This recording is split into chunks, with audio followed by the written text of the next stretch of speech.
ಆತ್ಮೀಯ ವೀಕ್ಷಕರೇ, Royson creations YouTube ಚಾನಲ್ಗೆ ನಿಮಗೆ ಸ್ವಾಗತ. ಇಂದಿನ ಈ ವಿಡಿಯೋದಲ್ಲಿ 9ನೇ ತರಗತಿಯ 2ನೇ ಸಂಕಲನಾತ್ಮಕ ಮೌಲ್ಯಮಾಪನ ಮಾರ್ಚ್ 2025-26 ಪ್ರಥಮ ಭಾಷೆ ಕನ್ನಡ ವಿಷಯದ ಪ್ರಶ್ನೆ ಪತ್ರಿಕೆಯನ್ನು ಅವುಗಳ ಉತ್ತರಗಳೊಂದಿಗೆ ವಿಶ್ಲೇಷಣೆ ಮಾಡೋಣ.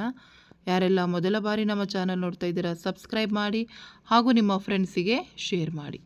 ಸೊ ಈಗ ಆಲ್ರೆಡಿ ನಾನು ಹಲವಾರು ಮಾಡೆಲ್ ಕ್ವಶನ್ ಪೇಪರ್ಸನ್ನು ನಿಮ್ಮ ಜೊತೆ ಶೇರ್ ಮಾಡಿದ್ದೀನಿ, ಎಲ್ಲ ಸಬ್ಜೆಕ್ಟಿಗೂ ಶೇರ್ ಮಾಡಿದ್ದೀನಿ. ಸೊ ಇದು ನಿಮ್ಮ 24/3/2026 ಎಕ್ಸಾಮ್ ಬರಿತಾ ಇದ್ದೀರಲ್ಲ, ಸೊ ಆ ಒಂದು ಎಕ್ಸಾಮ್ಗೆ ಈ ಒಂದು ಮಾಡೆಲ್ ಕ್ವಶನ್ ಪೇಪರ್ ಬಹಳಷ್ಟು ಯೂಸ್ಫುಲ್ ಆಗುತ್ತೆ. ಇದಷ್ಟೇ ಅಲ್ಲ, ಸೊ ನಾನೀಗ ಆಲ್ರೆಡಿ ಕನ್ನಡಕ್ಕೆ ಅಂತಲೇ ಒಂದು 3-4 ಮಾಡೆಲ್ ಕ್ವಶನ್ ಪೇಪರ್ ಹಾಕಿದ್ದೀನಿ. ಅವೆಲ್ಲ ನಿಮಗೆ ಡಿಸ್ಕ್ರಿಪ್ಷನಲ್ಲಿ ಲಿಂಕ್ ಸಿಗ್ತದೆ ಮಕ್ಕಳ. ಸೊ ಹೋಗಿ ಅವುಗಳನ್ನ ನೋಡಿ ಪ್ರಾಕ್ಟೀಸ್ ಮಾಡ್ಕೊಳ್ಳಿ. ಎಲ್ಲ ಸಬ್ಜೆಕ್ಟಿದು ಕ್ವಶನ್ ಪೇಪರ್ಸ್ ಇದೆ, ಅವೆಲ್ಲವನ್ನು ನೋಡಿ ನಿಮ್ಮ ಎಕ್ಸಾಮ್ಗೆ ಪ್ರಿಪೇರ್ ಆಗಿ ಅಂತ ಹೇಳ್ತಾ ವಿಡಿಯೋನ ಪ್ರಾರಂಭಿಸ್ತಾ ಇದ್ದೀವಿ ಮಕ್ಕಳ. ಫಸ್ಟ್ ಮೇನ್ ಕೆಳಗಿನ ಪ್ರಶ್ನೆಗಳಿಗೆ ಅಥವಾ ಅಪೂರ್ಣ ಹೇಳಿಕೆಗೆ 4 ಪರ್ಯಾಯ ಉತ್ತರಗಳನ್ನು ನೀಡಲಾಗಿದೆ. ಅವುಗಳಲ್ಲಿ ಹೆಚ್ಚು ಸೂಕ್ತವಾದ ಉತ್ತರವನ್ನು ಆರಿಸಿ ಕ್ರಮಾಕ್ಷರದೊಡನೆ ಬರೆಯಿರಿ. ಫಸ್ಟ್ ಕ್ವಶನ್, ಕನ್ನಡ ವರ್ಣಮಾಲೆಯಲ್ಲಿರುವ ಒಟ್ಟು ವ್ಯಂಜನಾಕ್ಷರಗಳ ಸಂಖ್ಯೆ ಕೇಳಿದ್ದಾರೆ ಮಕ್ಕಳ. ಸೊ ಒಟ್ಟು ವ್ಯಂಜನಾಕ್ಷರಗಳು 25 ಆಗಿರ್ತದೆ. Option D is the right answer. Next, ಕಡುವೆಳ್ಪು ಪದದಲ್ಲಿ ಆಗಿರುವ ಸಂಧಿ. ಸೊ ಆಗಮ ಸಂಧಿ, ಸವರ್ಣ ದೀರ್ಘ ಸಂಧಿ, ಗುಣ ಸಂಧಿ, ಆದೇಶ ಸಂಧಿ ಅಂತ ಕೇಳಿದ್ದಾರೆ. ಸೊ ಬಿಡಿಸಿ ಬರೆದಾಗ ನಿಮಗೆ ಅದು ಸಂಧಿ ಗೊತ್ತಾಗ್ತದೆ. ನೆಕ್ಸ್ಟು, ಚತುರ್ಥಿ ವಿಭಕ್ತಿಯ ಕಾರಕಾರ್ಥ. ಸೊ ಕರ್ಮಾರ್ಥ, ಸಂಬಂಧ, ಸಂಪ್ರದಾನ, ಅಪದಾನ ಅಂತ ಕೊಟ್ಟಿದ್ದಾರೆ ಮಕ್ಕಳ. ಸೊ ಕಾರಕಾರ್ಥಗಳನ್ನ ಬರಿತಾ ಹೋಗಿ ನಿಮಗೆ ಒಂದು ಐಡಿಯಾ ಸಿಗ್ತದೆ. 4ನೇದು, ರವಿಯು ಪ್ರತಿದಿನ ಮೂಡಣದಲ್ಲಿ ಉದಯಿಸಿದನು. ಈ ಗೆರೆಯಲ್ಲಿ ವಾಕ್ಯದಲ್ಲಿ ಗೆರೆ ಎಳೆದ ಪದದ ವ್ಯಾಕರಣಾಂಶ. ಮೂಡಣದಲ್ಲಿ, ಸೊ ಅದು ಮೂಡಣ ಪರಿಮಾಣವಾಚಕ, ದಿಕ್ವಾಚಕ, ಗುಣವಾಚಕ, ವಸ್ತುವಾಚಕ. ಅದು ದಿಗ್ವಾಚಕ, ಯಾಕೆಂದರೆ ದಿಕ್ಕನ್ನು ಸೂಚಿಸ್ತಾ ಇದೆ. Option B is the right answer. Next 5ನೇ ಪ್ರಶ್ನೆ, ಕ್ರಿಯೆ ನಡೆಯುವುದಿಲ್ಲ ಎಂಬ ಅರ್ಥವನ್ನು ಕೊಡುವ ಕ್ರಿಯಾಪದಗಳು. ನಿಷೇಧಾರ್ಥಕ, ಸಂಭವನಾರ್ಥಕ, ವಿದ್ಯಾರ್ಥಕ, ಸಂಬಂಧ ಕ್ರಿಯಾಪದ ಅಂತ ಇದೆ. ಆ್ಯಕ್ಚುಲಿ ನಿಷೇಧಾರ್ಥಕ ಕ್ರಿಯಾಪದಗಳಾಗಿರ್ತದೆ. ನೆಕ್ಸ್ಟು, ಹೆಮ್ಮರ, ಇದರಲ್ಲಿ ದ್ವಿಗು ಸಮಾಸದ ಪದವಿದು ಅಂತ ಕೇಳಿದ್ದಾರೆ. ಸೊ ಹೆಮ್ಮರ, ಮರಗಿಡಬಳ್ಳಿ, ಬೆಟ್ಟದಾವರೆ, ಪಂಚೇಂದ್ರಿಯಗಳು. ಸೊ ಇದರಲ್ಲಿ ನಮಗೆ ಹೆಮ್ಮರ ಕರ್ಮಧಾರೆಯ ಸಮಾಸಕ್ಕೆ ಬರ್ತದೆ, ಬೆಟ್ಟದಾವರೆ ನಮಗೆ ತತ್ಪುರುಷ ಸಮಾಸಕ್ಕೆ ಬರ್ತದೆ, ಮರಗಿಡಬಳ್ಳಿ ಅದು ದ್ವಂದ್ವ ಸಮಾಸಕ್ಕೆ ಬರುವಂಥದ್ದು, ಪಂಚೇಂದ್ರಿಯಗಳು ದ್ವಿಗು ಸಮಾಸಕ್ಕೆ ಬರುವಂಥದ್ದು. ಹಾಗಾಗಿ option D is the right answer. Next second main, ಕೆಳಗಿನವುಗಳಲ್ಲಿ ಮೊದಲೆರಡು ಪದಗಳಿಗಿರುವ ಸಂಬಂಧದಂತೆ 3ನೇ ಪದಕ್ಕೆ ಸರಿ ಹೊಂದುವ ಸಹ ಸಂಬಂಧಿ ಪದವನ್ನು ಬರೆಯಿರಿ. 7ನೆಯ ಪ್ರಶ್ನೆ, ವೃಷಭ, ಬಸವ, ಸಂಸ್ಕೃತ ಡ್ಯಾಶ್. ಗಂಡಸು ರೂಢನಾಮ, ಪಂಡಿತ ಅನುವರ್ತನಾಮ. ಓಡೋಡು ದ್ವಿರಕ್ತಿ, ಹಾಲು ಜೇನು ಜೋಡಿ ನುಡಿ. ಕೈಯಾಗ ಅಂದರೆ ಕೈಯಲ್ಲಿ, ಕುಂತು ಅಂದರೆ ಕುಳಿತು. ಸೊ ಬಹಳ ಈಸಿಯಾಗಿ ನಮಗೆ ಅಂಕಗಳು ಸಿಗ್ತದೆ. ಸೊ ಈ ರೀತಿ ಕುಳಿತು ಅಂತ ಹೇಳಿ ಬರಿಬೇಕು. ಸೊ ಹಾಲು ಜೇನು ನಮಗೆ ಗೊತ್ತಿದೆ ಜೋಡಿ ಪದ, ಪಂಡಿತ ಅನ್ನೋದು ಅನುವರ್ತನಾಮಕ್ಕೆ ಬರುವಂಥದ್ದು.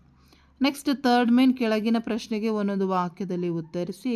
ಬನದಮ್ಮನ ಹಳ್ಳಿಯ ಜನರು ಎಲ್ಲಿ ಪಂಚಾಯಿತಿ ಸೇರಿದ್ದರು? ನೆಕ್ಸ್ಟ್, ರಾಧಾಕೃಷ್ಣನ್ ಅವರು ಜನ್ಮದಿನವನ್ನು ಯಾವ ಹೆಸರಿನಿಂದ ಆಚರಿಸಲಾಗ್ತದೆ? ಶಿಕ್ಷಕರ ದಿನವನ್ನಾಗಿ ಆಚರಿಸಲಾಗ್ತದೆ. ನೆಕ್ಸ್ಟ್, ಗುಡ್ಡೆವ್ವ ಮದುಕಿಯು ನಾಚಿಕೊಂಡದ್ದೇಕೆ? ಸ್ವಾಮಿಯವರು ನುಡಿಸುತ್ತಿದ್ದ ಸಂಗೀತ ವಾದ್ಯ ಯಾವುದು? ಕಡಿದೊಗೆಯಬೇಕಾದ ಪಾಶಗಳು ಯಾವ್ಯಾವು? ತುಪ್ಪದೊಡನೆ ಯಾವುದನ್ನು ಬೆರೆಸಬಾರದು? ಗೀತೆಯನ್ನು ಹಾಡುತ್ತಾ ಪುಟ್ಟಕ್ಕಿಯು ಯಾರನ್ನು ಸ್ವಾಗತಿಸುತ್ತಿದೆ? ಇದಿಷ್ಟು ನಿಮಗೆ ಒನ್ ವರ್ಡ್ ಆನ್ಸರ್ಸ್ ಕ್ವಶನ್ಸ್ ಆಗಿರುತ್ತೆ. ನೆಕ್ಸ್ಟ್ ಫೋರ್ತ್ ಮೇನ್, ಕೆಳಗಿನ ಪ್ರಶ್ನೆಗಳಿಗೆ 3 ಅಥವಾ 4 ವಾಕ್ಯಗಳಲ್ಲಿ ಉತ್ತರವನ್ನು ಬರೀಬೇಕು. ಇಲ್ಲಿ ನಮಗೆ 10 ಪ್ರಶ್ನೆಗಳು ಬರ್ತದೆ. 18ನೇ ಪ್ರಶ್ನೆ, ದೈವದವರ ತೀರ್ಪಿನ ಬಗೆಗೆ ಶಾಂತಲೆಯ ಅಭಿಪ್ರಾಯವೇನು ಅಂತ ಹೇಳಿ ಕೇಳಿದ್ದಾರೆ. ನೆಕ್ಸ್ಟ್, ಜಯಪುರದಲ್ಲಿರುವ ಮೀರಾಬಾಯಿ ದೇವಾಲಯ ಸೌಂದರ್ಯವನ್ನು ಬರೆಯಿರಿ. 20ನೇದು, ಬಿಜ್ಜಳನು ಬಿರುದಾವಳಿಗಳನ್ನು ಏಕೆ ಬರೆಸಿದನು? ನೆಕ್ಸ್ಟ್ 21ನೇದು, ಸ್ವಾಮಿಯವರ ಸಾವು ಲೇಖಕರನ್ನು ಏಕೆ ಕಾಡಿತು? 22ನೇ ಪ್ರಶ್ನೆ, ಕವಿ ಎಂತಹ ಹಾಡನ್ನು ಹಾಡಿದಾಗ ವೀರಧ್ವನಿ ಇರಬೇಕು ಎಂದು ಬಯಸುತ್ತಾರೆ? 23ನೇ ಪ್ರಶ್ನೆ, ಜೀವಿಗಳನ್ನು ಬಲಿ ಕೊಡುವುದರಿಂದ ಆಗುವ ಪರಿಣಾಮವೇನು?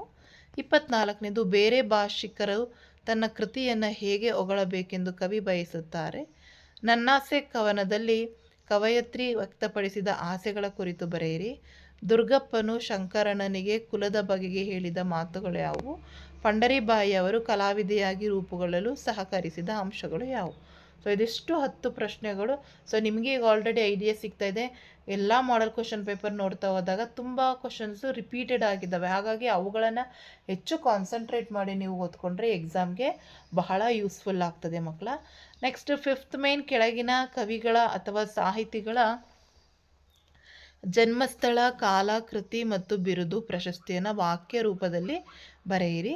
ಶಿವರಾಮ್ ಕಾರಂತ್ ಮತ್ತು ಸೂರಂ ಎಕ್ಕುಂಡಿಯವರ ಬಗ್ಗೆ ಕೇಳಿದರೆ, ಸೊ ಪ್ರಾಕ್ಟೀಸ್ ಮಾಡ್ಕೊಳ್ಳಿ.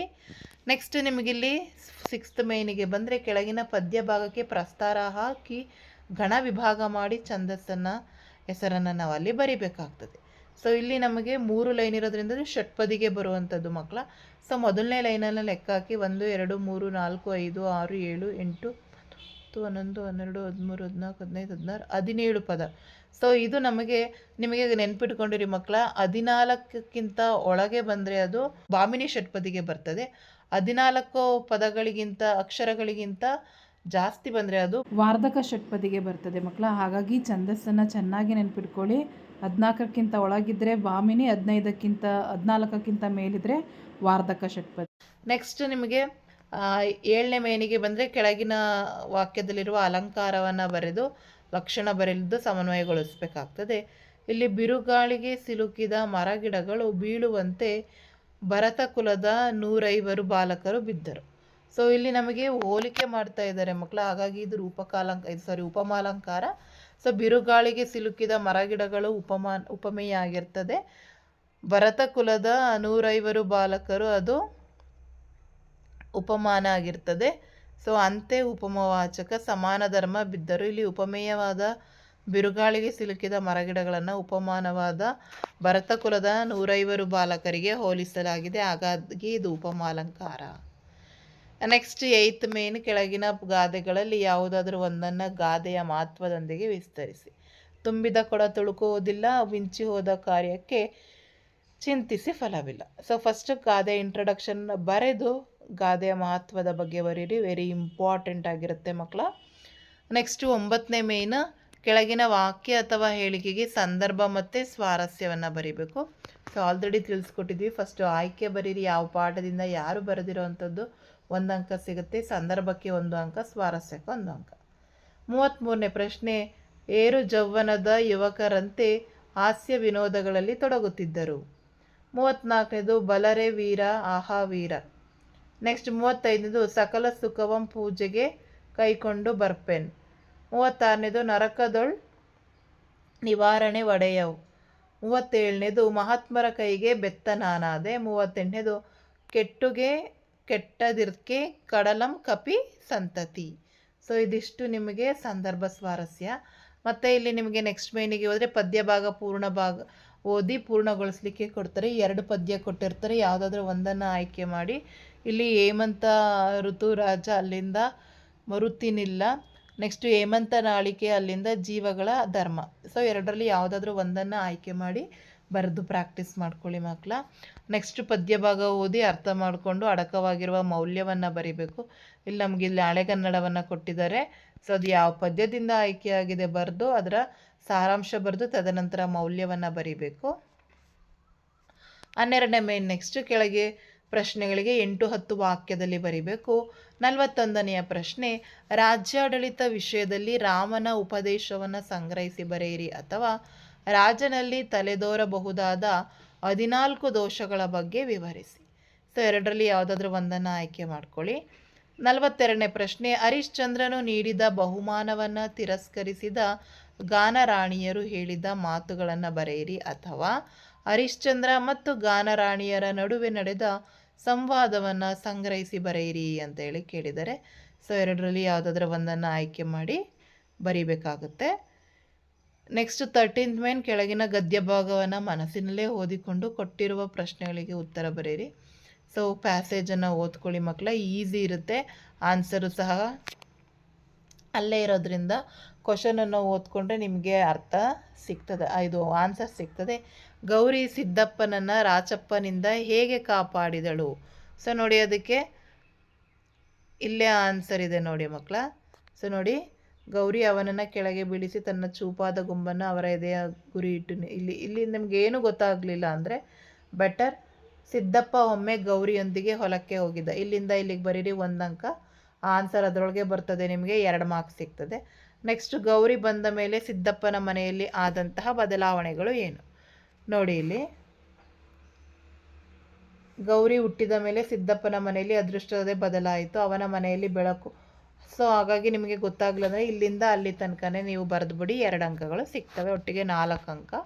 ಆ್ಯಂಡ್ ನೆಕ್ಸ್ಟ್ 14th ಮೈನಿಗೆ ಬಂದರೆ, ಕೆಳಗಿನ ಯಾವುದಾದರೂ ಒಂದಕ್ಕೆ ಕೊಟ್ಟಿರುವ ಮಾಹಿತಿಯಂತೆ ಪತ್ರ ಬರೆಯಿರಿ. ಸೊ ಒಂದು ವ್ಯಾವಹಾರಿಕ ಪತ್ರ, ಒಂದು ವೈಯಕ್ತಿಕ ಪತ್ರ.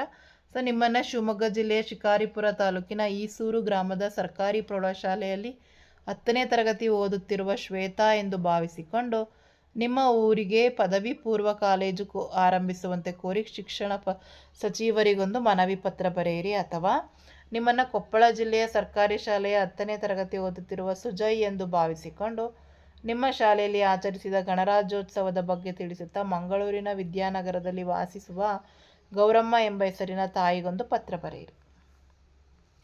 ಸೊ ಆಲ್ರೆಡಿ ಪತ್ರ ಲೇಖನಗಳನ್ನೆಲ್ಲ ಅಭ್ಯಾಸ ಮಾಡ್ಕೊಂಡಿದ್ರೆ ಇನ್ನೊಂದು ಸರಿ ಅಭ್ಯಾಸ ಮಾಡ್ಕೊಳ್ಳಿ. ಕಂಪಲ್ಸರಿ ಕ್ವಶನ್ ಆಗಿರೋದ್ರಿಂದ ನಿಮಗೆ ಅಂಕಗಳು ಸುಲಭವಾಗಿ ಸಿಗುತ್ತೆ. ಆ್ಯಂಡ್ ಲಾಸ್ಟ್ ಮೇನಿಗೆ ಬಂದರೆ ಪ್ರಬಂಧ 15 ವಾಕ್ಯಗಳಿಗೆ ಕಡಿಮೆ ಇಲ್ಲದಂತೆ ಬರೀಲಿಕ್ಕೆ ಕೇಳ್ತಾರೆ. ರಾಷ್ಟ್ರೀಯ ಹಬ್ಬಗಳ ಮಹತ್ವ ಮತ್ತು ಸಾವಯವ ಕೃಷಿ. ಸೊ ಹೆಚ್ಚಾಗಿ ರಾಷ್ಟ್ರೀಯ ಹಬ್ಬಗಳನ್ನ ಕೇಳೋದ್ರಿಂದ ಅದನ್ನು ಓದ್ಕೊಂಡು ಪ್ರಾಕ್ಟೀಸ್ ಮಾಡ್ಕೊಳ್ಳಿ. ಸೊ ಇದು ಒಂದು ಮಾಡೆಲ್ ಕ್ವಶನ್ ಪೇಪರ್ ಆಗಿ ತೆಗೆದುಕೊಂಡು ಕ್ವಶನ್ಸನ್ನು ಬರೆದು ಪ್ರಾಕ್ಟೀಸ್ ಮಾಡಿಕೊಂಡು ಎಕ್ಸಾಮ್ಗೆ ಪ್ರಿಪೇರ್ ಆಗಿ ಅಂತ ಹೇಳ್ತಾ ಈ ವಿಡಿಯೋನ ಇಲ್ಲಿಗೆ ಎಂಡ್ ಮಾಡ್ತಾ ಇದ್ದೀನಿ. Thank you for watching this video.